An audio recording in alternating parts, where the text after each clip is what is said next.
ಮನೋಜ್ ಮಾತಾಡ್ತೀನಿ ಸ್ನೇಹಿತರೆ. ಇವತ್ತೊಂದು ಇಂಪಾರ್ಟೆಂಟ್ ಸೆಟ್ಟಿಂಗ್ ತಿಳಿಸ್ಕೊಡ್ತೀನಿ ಫಾರ್ ರೆಡ್ಮಿ ಯೂಸರ್ಸ್ಗೆ. ಅದು ಹಾಟ್ಸ್ಪಾಟ್ ಸೆಟ್ಟಿಂಗಲ್ಲಿದೆ. ಈಗ ನಾನು ಹಾಟ್ಸ್ಪಾಟ್ ಸೆಟ್ಟಿಂಗ್ ಹೋಗ್ತೀನಿ. ನಾನು ನೋಟಿಫಿಕೇಷನಿಂದ ಹೋಗ್ತೀನಿ, ನೀವು ಯಾವ ರೀತಿಯಾದರೂ ಹೋಗಿ.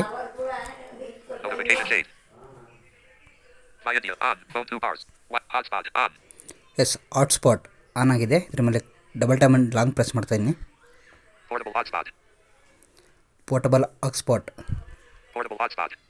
ಇಲ್ಲಿ ಸ್ವೈಪ್ ಮಾಡ್ತಾ ಹೋಗ್ತಾ ಇದ್ದೀನಿ.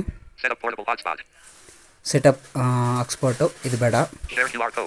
ಶೇರ್ ಕ್ಯೂ ಆರ್ ಕೋಡ್ ಇದು ಬೇಡ. Yes, one time data limit ಇದೇ ನಮಗೆ ಬೇಕಾಗಿರೋದು. ಏಕೆಂದರೆ ನಾವು ಸಪೋಸ್ ಯಾರಿಗಾರ ಹಾಟ್ಸ್ಪಾಟ್ನ ಆನ್ ಮಾಡಿರ್ತೀವಿ. ಹಾಟ್ಸ್ಪಾಟ್ನ ಆನ್ ಮಾಡಿದಾಗ ಅವರು ಇಷ್ಟು ಎಮ್ ಬಿ ಮೇಲೆ, ಅಂದರೆ ಒಂದು 100 MB ಅಂತ ಇಟ್ಕೊಂಡ್ರೆ ಅಷ್ಟು MB ಮೇಲೆ ಅವರು ಡಾಟಾ ಯೂಸ್ ಮಾಡಬಾರ್ದು. ಆದರೆ ಯಾವುದೇ ರೀತಿ ಮಾಡೋದು ಅಂತ ಇವತ್ತಿನ ವಿಡಿಯೋದಲ್ಲಿ ತಿಳ್ಕೊಳ್ಳೋಣ. ಇದ್ರ ಮೇಲೆ ಕ್ಲಿಕ್ ಮಾಡ್ತೀನಿ.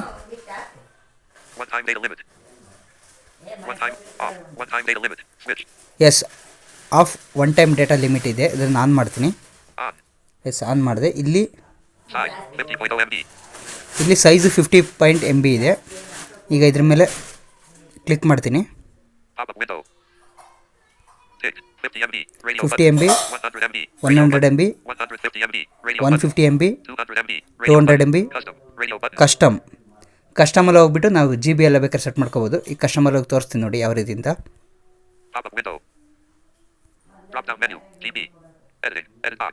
ಎಸ್, ಫಸ್ಟ್ ಎಡಿಟ್ ಬಾಕ್ಸ್ ಇದೆ. ಇಲ್ಲಿ ಎಷ್ಟು ಅಂತ ಬರೀಬೇಕು. ನಾನು ಜಸ್ಟು ನಿಮಗೆ ತೋರ್ಸೋಕ್ಕೋಸ್ಕರ 1 ಬರೆದಿದ್ದೀನಿ. ಡ್ರಾಪ್ ಡೌನ್ ಬಾಕ್ಸಲ್ಲಿ ಏನೇನು ಆಪ್ಷನ್ ಇದೆ ಅಂತ ನೋಡೋಣ.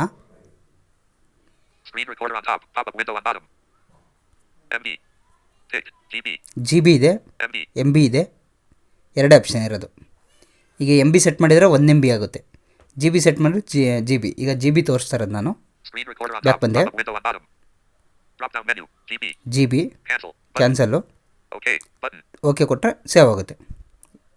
ಈಗ ನಾನು ಕ್ಯಾನ್ಸಲ್ ಮಾಡ್ತೀನಿ. ಎಸ್, ಎಕ್ಸೀಡೆಡ್ ಅಂದರೆ ಏನಂತ ಬರಬೇಕು, ಹಾಟ್ಸ್ಪಾಟ್ ಆಫ್ ಆಗುವ ಅಂತ. Notify and turn off. Turn off and notify ಅಂದರೆ ಆಫ್ ಆಗುತ್ತೆ, ನೋಟಿಫೈ ಮಾಡುತ್ತೆ ನಮಗೆ. ಹಾಟ್ಸ್ಪಾಟು ರಿಸೆಟ್ ಮಾಡ್ತೀರೋ ಅನ್ನೋ ಥರ ತೋರಿಸುತ್ತೆ. ರಿಸೆಟ್ ಮಾಡಿದರೆ ಮತ್ತೆ ಅಲ್ಲಿಂದ ಎಷ್ಟು MB ಇಟ್ಟಿರ್ತೀವೋ ಅಷ್ಟು MB ರನ್ ಆಗುತ್ತೆ. Thank you.